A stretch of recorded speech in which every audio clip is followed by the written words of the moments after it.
Assalamualaikum dan selamat sejahtera. Nama saya Muhammad Emil Ekon bin Mudi.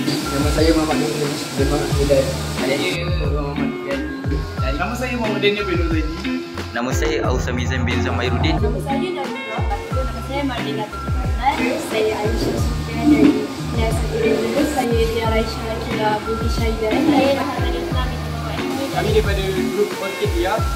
Kami ingin menerangkan tentang pengalaman kami sepanjang camp di IPDHO. Pada hari pertama kami masang khemah. Kita dapat belajar apa yang kita buat. Semestinya kita dapatlah buat secara kelas. Kemudian kami melakukan aktiviti ice breaking. Kita buat logo untuk bulan, crime untuk kumpulan juga lah. Dari situ kita dapat tunjukkan bakat-bakat kita dan kebijaksanaan kita. Selain itu, kita juga boleh kenal orang kat sana lah yang beramai. Pada malam hari pertama, kami melakukan aktiviti terapi muzik.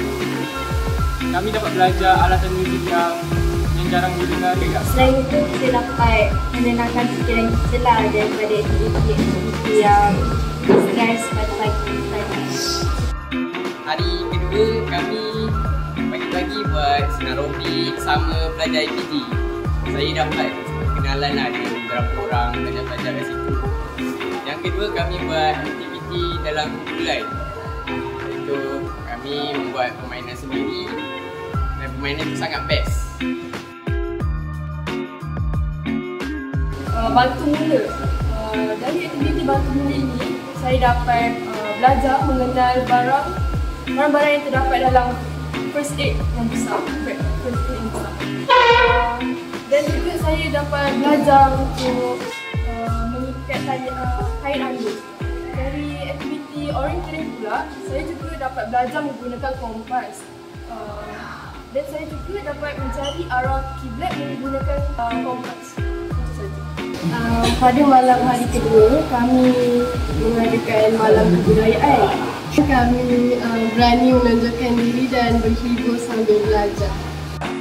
Baca! Tengok satu! Ya, betul!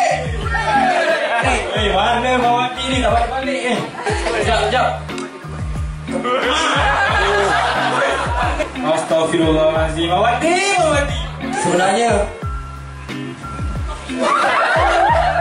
ikhlas Papa. Macam Pada hari ketiga, kami membuat senaman pagi sendiri-sendiri lah. Lepas tu, kita belajar mereka gerakan sendiri, apa semua kan. Selepas tu, kita orang ada masakan rimba yang belajar survival dalam hutan. Seterusnya, kita orang belajar menghidup api, memasak kentang, telur, balut dengan tanah liat dekat api. Kita orang buat flying fox, kita dapat belajar menyedari kepercayaan kepada alatan-alatan flying fox tu lah. Yang kedua, station game. Station game ni kita orang dapat belajar untuk mereka game, bekerjasama dalam kumpulan dan sebagainya. Akhir sekali, majlis penutup. Majlis penutup ni kita orang menyampaikan hadiah, kemudian bersurai lah. Pengajaran dan kesimpulan yang kami dapat daripada camp ini, kami dapat bekerjasama dalam satu kumpulan. Kami dapat belajar untuk berkomunikasi secara efektif. Kami juga dapat belajar menyedari kepentingan membangunkan sasiah. Kami juga dapat belajar untuk menyelesaikan masalah dengan cepat.